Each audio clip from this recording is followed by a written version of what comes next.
राम सभी को। आज हमारे स्वाध्याय का तीसरा दिवस है और हम आज बहुत ही अहम टॉपिक के साथ जुड़ रहे हैं। इससे पहले कैसे हैं आप सब? और बहुत ही अच्छे होंगे, ऐसी हमारी विनती है ईश्वर से। तो आज पंडित श्री राम शर्मा आचार्य जी क्या लिखते हैं और आज क्या हमारे स्वाध्याय थेरेपी में हमारे मेंटल हेल्थ को ठीक रखने के लिए आज हमारे सामने कौन सा टॉपिक है, तो बहुत ही अच्छा टॉपिक है। उसका नाम है अंतरात्मा का सहारा पकड़ो। अंतरात्मा कौन है? जो हमारे ही भीतर बैठा, हमें कहीं बाहर जाने की ज़रूरत नहीं है, हमारे भीतर है। कहते हैं ना कि जब हम कुछ गलत करते हैं तो हमारे मन से कोई दस्तक देता है और हमें कोई बार बार टोकता है, लेकिन हम उसे मानते नहीं हैं और गलत काम करने लगते हैं। अब जब शांति से बैठोगे, ध्यान में बैठोगे, तो आपको खुद भी समझ में आएगा कि अच्छा क्या है, बुरा क्या है, क्या हमें करना चाहिए, क्या मैं कर रहा हूँ। 24 घंटे मिला है तो मैं कैसे इसको यूटिलाइज कर रहा हूँ या यूं ही बर्बाद कर रहा हूँ। तो आपको अपने बारे में सोचने का वक्त मिलता है और तब आपको रियलाइज़ होता है कि आप अपने लिए क्या कर रहे हैं, सही कर रहे हैं, क्या गलत कर रहे हैं। तो आइए गुरु जी क्या लिखते हैं ये पढ़ते हैं। लिखते हैं, यदि तुम शांति, सामर्थ्य और शक्ति चाहते हो तो अपनी अंतरात्मा का सहारा पकड़ो। कितनी खूबसूरत लाइन है कि दुनिया में सबको क्या चाहिए? शांति ही चाहिए और सामर्थ्य चाहिए कि हमारे अंदर ही वो स्ट्रेंथ हो कि हम कुछ कर सकें, है ना। हमें दूसरों के दम पे ना चलना पड़े, कि दूसरों से हर बात में दूसरों पर डिपेंड ना रहना पड़े। सारी सामर्थ्य हमारे अंदर हो कि हम कुछ कर सकें। तो इसके लिए हमें क्या करना है? शक्ति, शांति, सामर्थ्य के लिए हमें अपनी अंतरात्मा का सहारा पकड़ना है। दोस्तों, मित्रों, आप सबको याद होगा कि हनुमान जी को जब लंका पार जब नदी पार करके लंका जाना था तो सभी लोग बोले कि कौन जा सकता है, तो सबकी निगाहें फिर हनुमान जी की तरफ, और हनुमान जी एकदम आराम से बैठे थे। उनको ज्ञात नहीं था कि उनके अंदर इतनी सामर्थ्य है कि वो नदी पार करके लंका जा सकते हैं। उनको ज्ञात नहीं था कि वो पहाड़ को उठा के ला सकते हैं, लेकिन सबने उनको उनकी याद दिलाई कि उनके अंदर क्या क्या सामर्थ्य है, तो उन्होंने इतना बड़ा लंका को जलाने तक का काम कर दिया। तो वही चीज़ है कि उन्होंने अपने अंतरात्मा का सहारा पकड़ा। जब हम अपने अंतरात्मा का सहारा पकड़ते हैं तो फिर हमें हमारी सामर्थ्य से, हमारी शक्ति से हमारी पहचान होती है। तो तब हम बहुत बड़ा काम कर जाते हैं, जिस पे हमें खुद ही आश्चर्य होगा कि ये हमने किया है। आगे लिखते हैं गुरुजी कि तुम सारे संसार को धोखा दे सकते हो, किंतु अपनी आत्मा को कौन धोखा दे सका है? हम अगर कुछ गलत करते हैं, जैसे स्टूडेंट है, स्टूडेंट का कर्तव्य क्या है? अच्छे से पढ़ाई करना, है ना।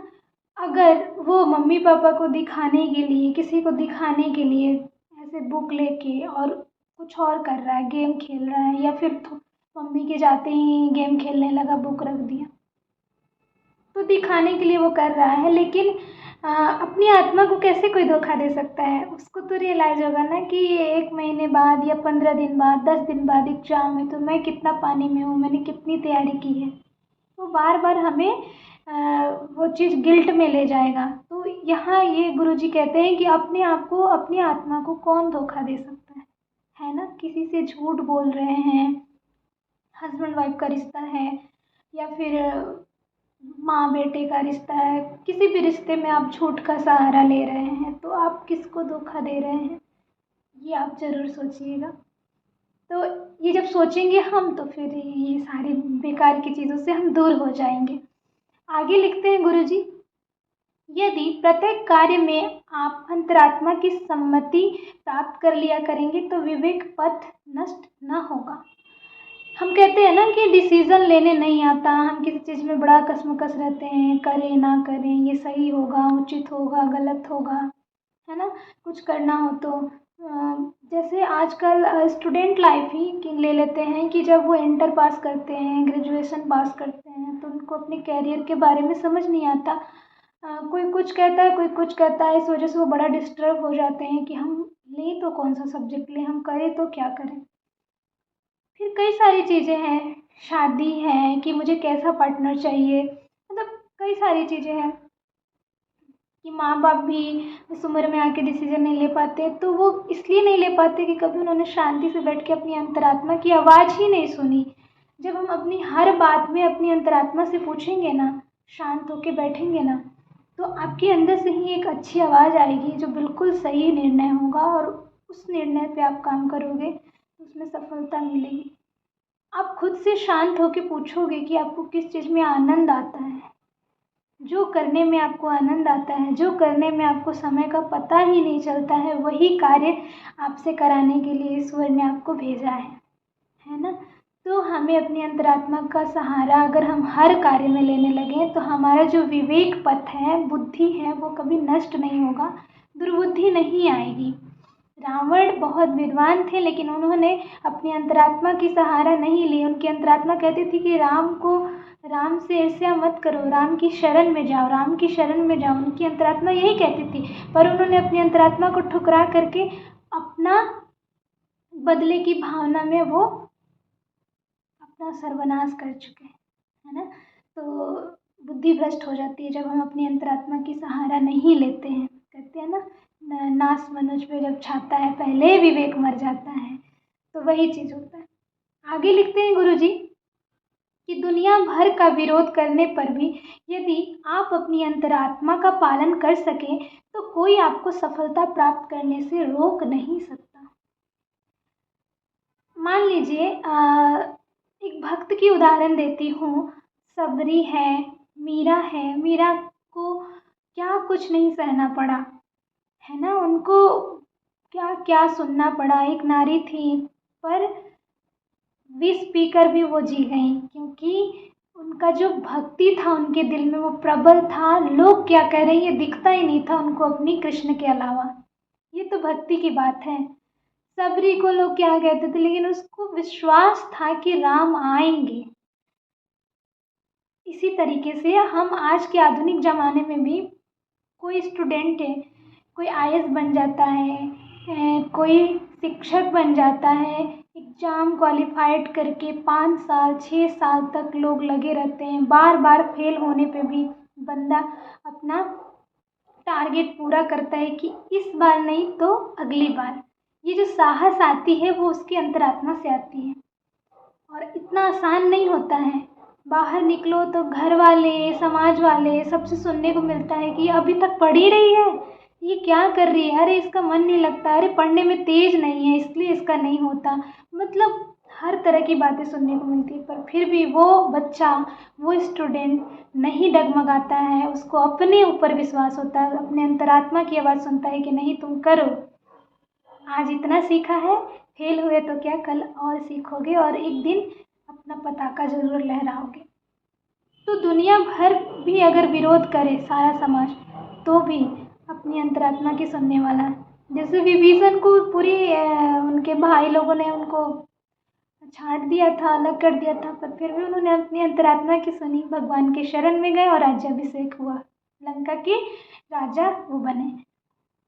इस तरीके से आप अपनी अंतरात्मा की आवाज़ सुनते हो तो आपको अवश्य, कहते हैं ना, देर है लेकिन अंधेर नहीं है ना।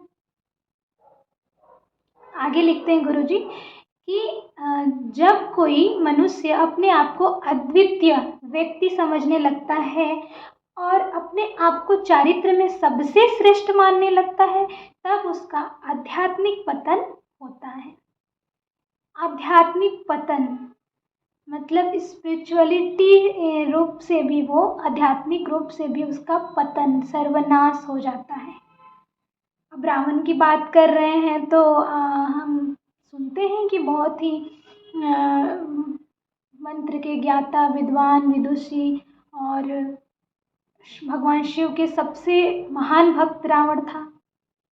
लेकिन उसको ये लगता था, अहंकार उसकी इतनी बढ़ गई थी, उसको लगता था कि वो महाकाल को भी, जो देवों के देव हैं, उनको भी वो बांध के रख सकता है। वो स्वर्ग में सीढ़ी लगवाना चाहता था, वो सारे देवताओं को अपने बस में रखना चाहता था, सब देवता उसके लंका में आके रहें। तो आपको जब आधिपत्य मिलता है, आपको जब कोई पद मिलता है, तो आपको इतना अहम में नहीं गिर जाना चाहिए कि अब तो मैं, जिसने वो पद दिया है उसको भी हम अपने वश में रखेंगे। तो उसने ऐसा सोच लिया, उसने अपने आप को अद्वितीय मान लिया, और एक दिन ऐसा होता है कि उसके कुल का समूल नाश हो जाता है। भस्मासुर का नाम सुना होगा आपने। वो वरदान मांगता है कि हमें, हम शास्त्र की बात इसलिए कर रहे हैं कि यहाँ से इंटरेस्ट होकर शायद हमारे छोटे भाई बहन अपने शास्त्र की ओर लौटे, पढ़ें हमारी भारतीय संस्कृति को, और फिर उससे उसको पढ़ के और साइंस को भी पढ़ें और अपने शास्त्र को भी पढ़ें। काफ़ी कुछ मिलता जुलता आपको नज़र आएगा, और काफ़ी कुछ आप अपने आज के आधुनिक ज़माने से रिलेट करके उसमें अपने आप को आगे बढ़ा सकते हैं।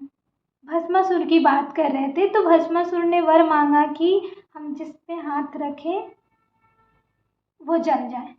अब उसको जब वो वर मिल गया तो भगवान शिव पे ही हाथ रखने चला, और उन्होंने ऐसी लीला रची कि वो अपने हाथ पे ही सर रखा और खुद ही जल के भस्म हो गया।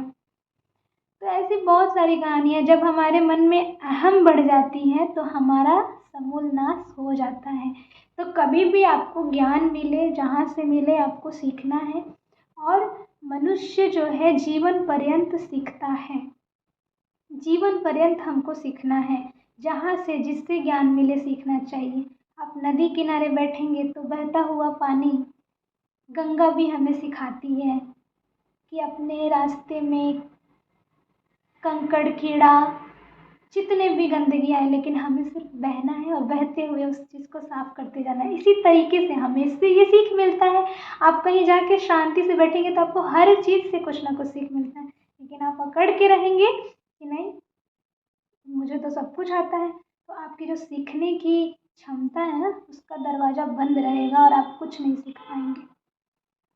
तो बहती हुई जल हमें ये सिखाती है कि हमारा जो विचार है वो भी बहता हुआ पानी है, और हमारे विचार को बहते, गंदे विचार भी आएंगे, अच्छे विचार भी आएंगे, लेकिन उसको बस एक फ्लैश की तरह, एक मूवी की तरह बस जाने दीजिए। उसको पकड़ के होल्ड करके नहीं रखना है।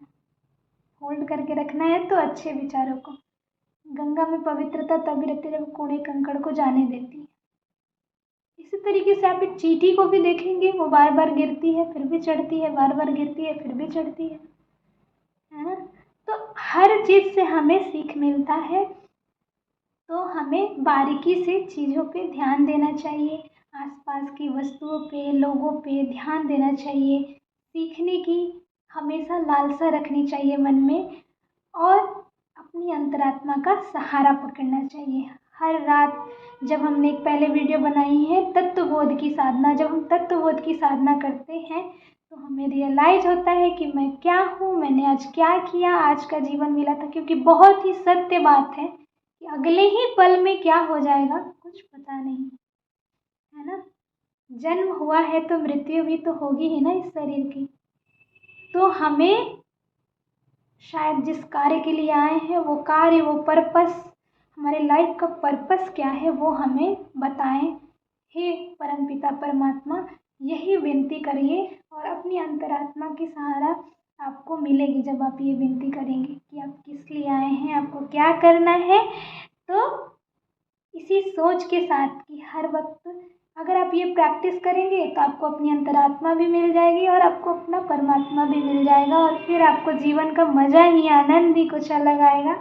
और आप अपने किसी भी काम में पूछेंगे कि मेरे लिए ये करना सही है कि नहीं, तो आपको खुद ही अंदर से आवाज़ आएगा और फिर आपको मज़ा आने लगेगा। तो इसी बात के साथ हम आज का स्वाध्याय समाप्त करते हैं। पूरे दिन हम अपने अंतरात्मा का सहारा पकड़ें। बाहर कुछ भी बातें हो रही हैं, बाहर कुछ भी कार्यक्रम चल रहा है, लेकिन अंदर अपने अंतरात्मा से जुड़े रहें, वही हमारी परमात्मा है। इसी बात के साथ सबको खूब खूब प्रणाम। सबका